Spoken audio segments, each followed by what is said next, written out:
lovely people, welcome back to another Story Study Saturday. I'm Sammi, and I'm a writer who likes to learn about writing through reading and share what I learn with you. This week, I want to first introduce you to the new space. If you don't regularly watch my Writing Tip Tuesday videos, then you don't know, but I just moved. So while this space is set up very, very similarly to my previous desk, it is in a different city, in a different state, in a different apartment, which is great.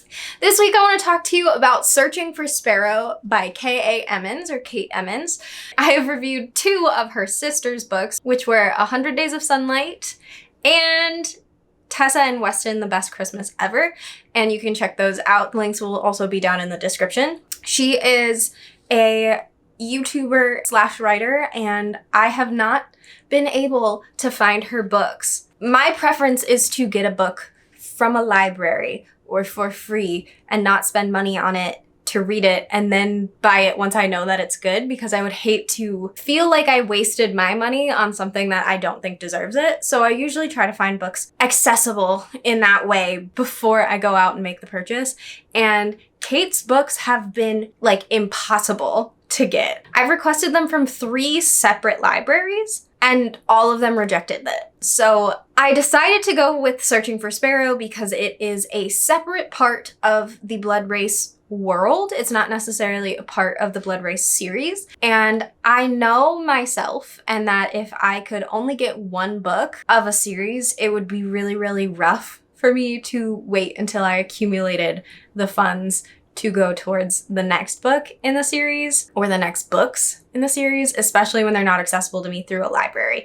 I have no idea why the libraries rejected my request, but they did. So that's what we know. So Searching for Sparrow is a standalone, as of right now, in the world that was developed in the Blood Race trilogy, and it's following different characters in a different time. It's also the start of another series, which none of the other books have come out, and I am impatiently waiting. The first thing I did when I finished was Google when the next books are coming out. Long intro short, here's a quick summary. Searching for Sparrow is about a girl named Sparrow who is born of 2 parents who are considered split souls and something of deities in this world. The realm has regular people and they are overrun by this government controlling them, and the world is pretty much falling to pieces.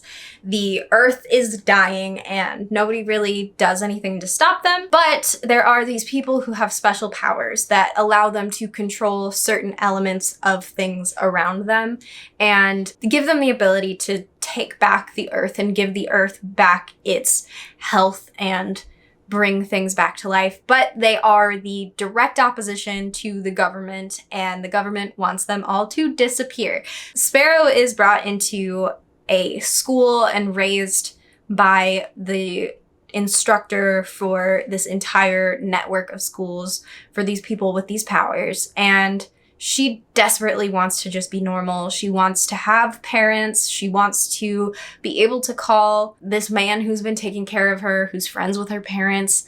She wants to be able to call him dad, but he's like, no, I can't do that. She just has all of this angst, and she's sent to one of the more prestigious school areas that is for healers who go to take care of Yosemite and bring it back to life slowly without drawing attention to themselves. This story is about how her angst led her to make a bad decision that led to everyone's lives getting turned on their heads and having to build trust with these people that she did not want to be around, and moving from hating her life to trying to protect her people. Some of my thoughts on this is that I love the fact that this is a secondary series, that we're supposed to come in with knowledge of the world and how the world works. Even without that information, we get enough world building that I'm able to follow how everything works, why it works the way that it works, and the politics of it more or less And the things that I don't fully understand, I don't really need to, like whether or not Sparrow's parents are gods or not. It doesn't really make a difference. I understand that they are a powerful being and I understand what they represent. And I think that matters more than knowing why they are what they are. And it keeps you in a fast-moving pace because you don't have to stop for exposition. You don't have to stop to explain why this is happening, why the world looks how it looks, why these people have these powers, because it's not necessary. I assume that it's explained in the first trilogy, which makes sense. I'm not mad about it. I'm not bothered by the fact that it will be explained once I get to that. But I love that you can understand the world without the background knowledge and you don't have that stunting, like, here's all of the background information. It's just sort of in there. It's already pre-built, it's pre-established, so you don't have to dig as deep, but it's a separate series. So there's enough that is explained that you can stand alone, and it stands alone perfectly fine without that background knowledge. I think Sparrow is incredibly well written, especially at the beginning, like very, very much so. I made a note. I don't often make notes in my books, but I made a note at the very beginning that Sparrow is so great at being 17. I fully 100% believe that she is a 17-year-old girl. She has all of her priorities in the order that a 17-year-old girl, speaking as a person who was once a 17-year-old girl, would have those priorities. She believes that everything that is not going her way is not going her way because the world is against her and she deserves to have the things that she wants. Absolutely amazing. That is how 17-year-old girls' brains work. Based on so many factors, in my clear hindsight, that's how 17-year-olds are. And it's very rare, I feel, that you see a story that doesn't go too deep into, oh, I'm an angsty teen, meh, like all of that kind of stuff, or mature up a 17, 16, whatever year old YA character to make them more similar to the author's mental space that's writing it. This is very much a 17-year-old girl. I fully believe it at the very beginning, especially. Towards the end, there are a lot more other things going on that being a 17-year-old girl that relates to my experience of being a 17-year-old girl doesn't necessarily overlap as well, but that is because of the story. And I'm totally fine with that change, that shift in believability, because I've already believed that she is a very well-written 17-year-old, so I just continue to believe it. I think that this is a fantastic use of cultural representation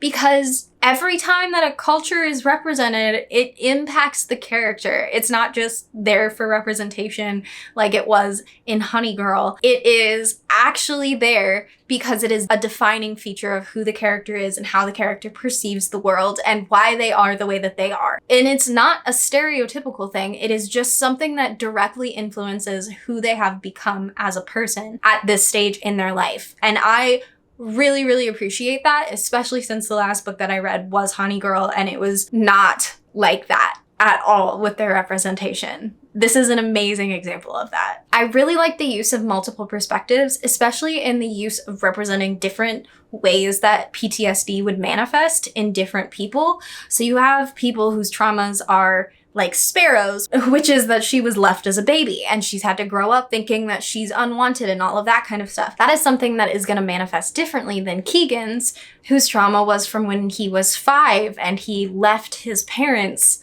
to die.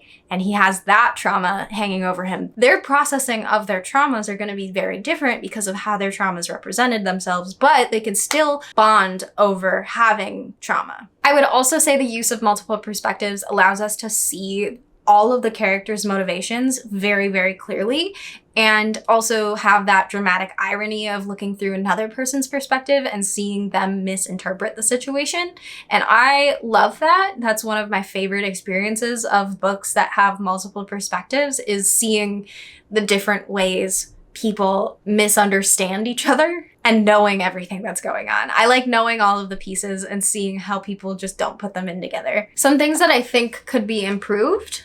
The I love yous in this are aggressive. And they come up so fast and it's out of nowhere. And it was the only time that I wanted to put down my book because I was like, why? What? Because there was not enough time passing or enough buildup. There was a couple of moments that I thought the lore could be a little bit more detailed. I know I said I loved the amount of detail that we got because it's a second series, but when it's something that is super important, just giving a paragraph more of detail on that situation so that the reader, if they haven't read the previous series, knows what the importance of this lore situation is and that it doesn't get glossed over because they don't know the value of it. And then when it pops up again, being confused why it popped up again because you don't know what the value of it was. I don't necessarily know if this is something that could be improved or that needs to be improved, but I will say that the prologue to chapter 1